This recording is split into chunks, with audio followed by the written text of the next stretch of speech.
Welcome back to At The Fix TV show right here on Hope TV. This is your #1 Christian station where you look and live. Yani manze yo set, yo segment ya kipaji na Didi Man imenibamba sana. And he's still coming back, so you want to watch out for that.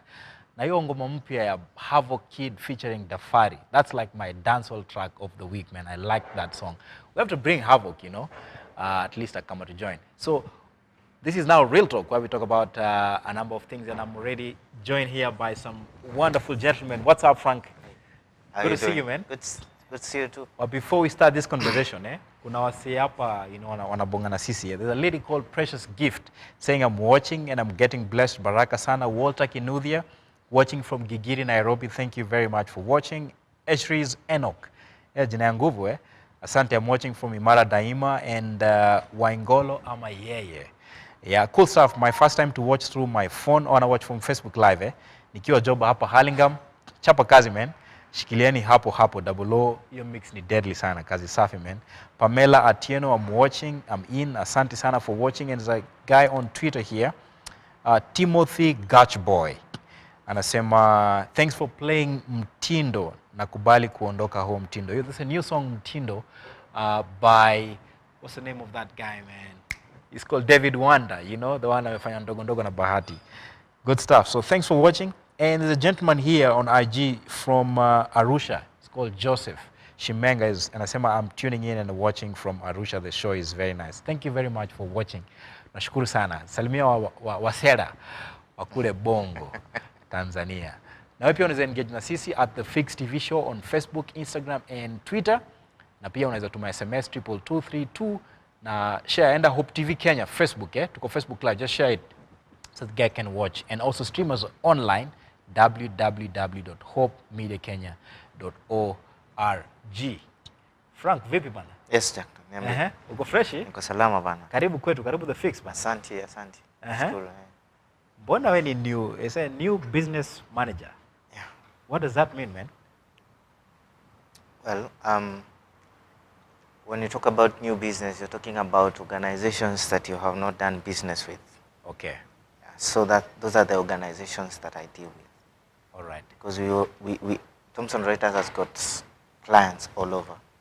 So those clients that we have business with, okay, we have other people who deal with them. Okay. I explicitly deal with those people we have nothing in common with. Before we talk about Thomson Reuters, TR, where you work, just tell me something about yourself, you know.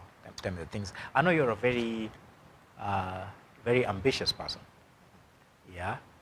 And I know you're also a very, very friendly person. Yeah. Tell me about yourself. Okay. What I can say is that everything that, you know, where I am right now and where I have come from, I can only attribute it to God.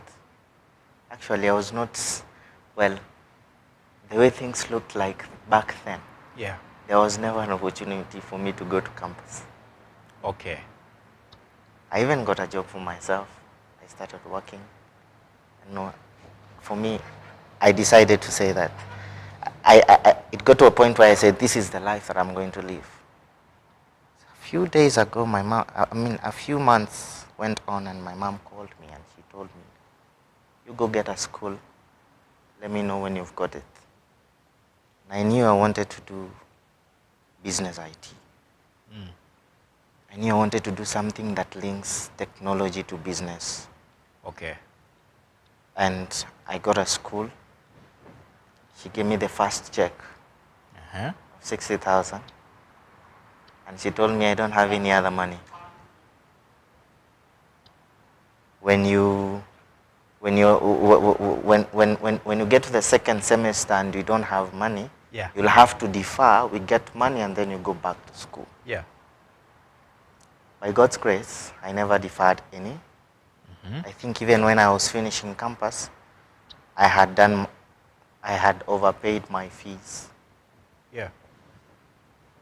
And you know, that's my campus experience. And even when I started working, well, I really can't say that I tarmacked because I knew that you have to start somewhere.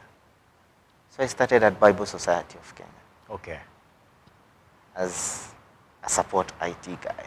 Uh-huh.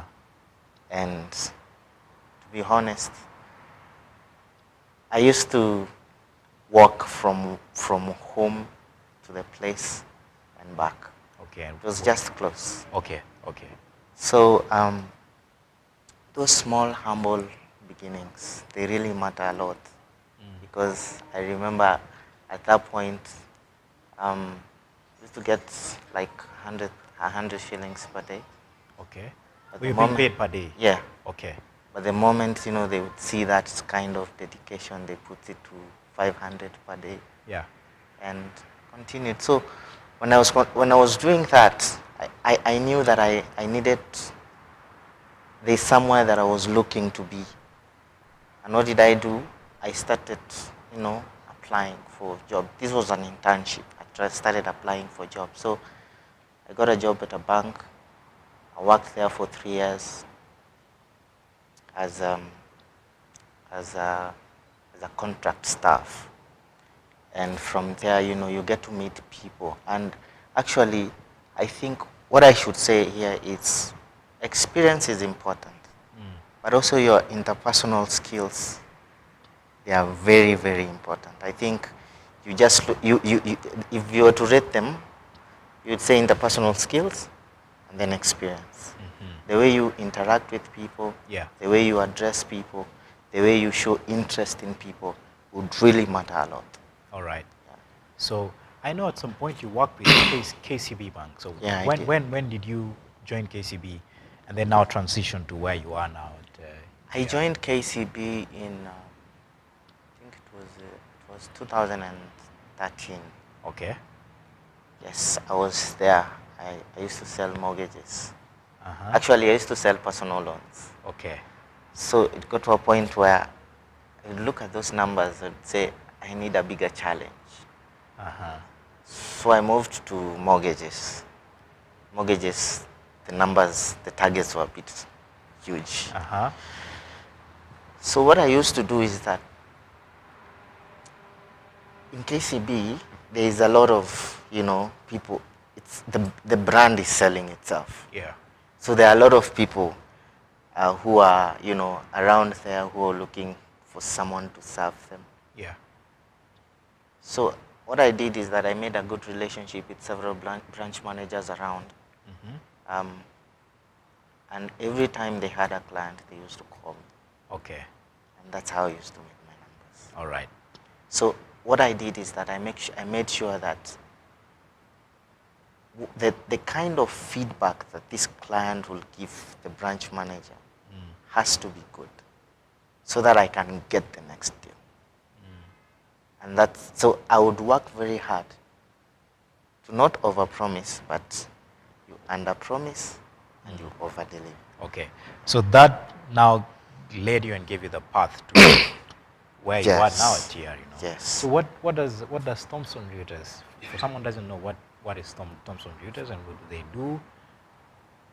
I know when you first tell someone you work for Reuters, the first thing that comes into their mind is, this is a media company. Yes. Yeah. And it's true. That's what it's an element. Yeah.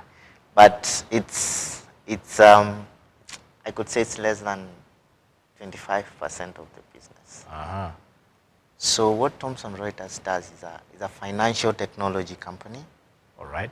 And supports commercial banks providing data for prices like, currency price data, stock price data. We also have calculators to calculate, those financial instruments. Yeah. Say prices or interest or yield, you can find them there. So that's one aspect. The other aspect is, I'll give you an example. Yeah. Maybe your company wants to purchase another company. And you need to do your due diligence on this company. Yeah. Who would you rely? Who would you go to? So what we do is that we have all this data, maybe collected by our news agencies. Kind of a pool. A pool of data. Yeah.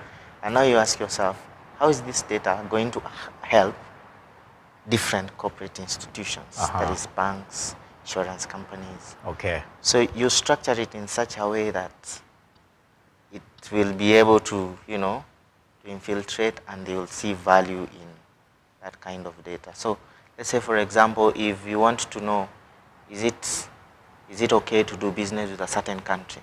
Yeah. You can get all that information in our systems. Okay. If you want to, let's say, for example, a client has walked into the bank and they want to open an account. So how do you know your customer? They will bring all their documents.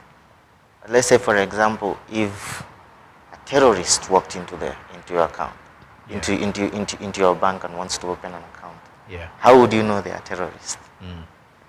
Remember, back a while back when we had the Westgate saga. Yeah, the Westgate Mall attack.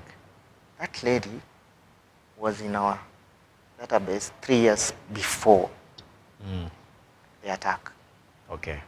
And, if, let's say, for example, I own a bank and this lady walks into my bank and open an account and operate that account, that facilitates that kind of attack. And then the authorities walk back and realizes that this is the bank that was used. All right. They are heavily fined. So these are the kind of data that we provide you as a bank or as an insurance company, mostly heavily regulated institutions, to be able to mitigate those kinds of pitfalls. Okay, good stuff, man. So there's a kind of stuff that people are talking about now, cryptocurrency and Bitcoin. They sound very technical in huge terms. And I'd like you to help us understand these things, in a layman language, in simple terms that we can understand. Let's start with just defining this cryptocurrency idea, Okay, just to make it simple, it's an internet currency. And it's a peer-to-peer internet currency. Yeah. Where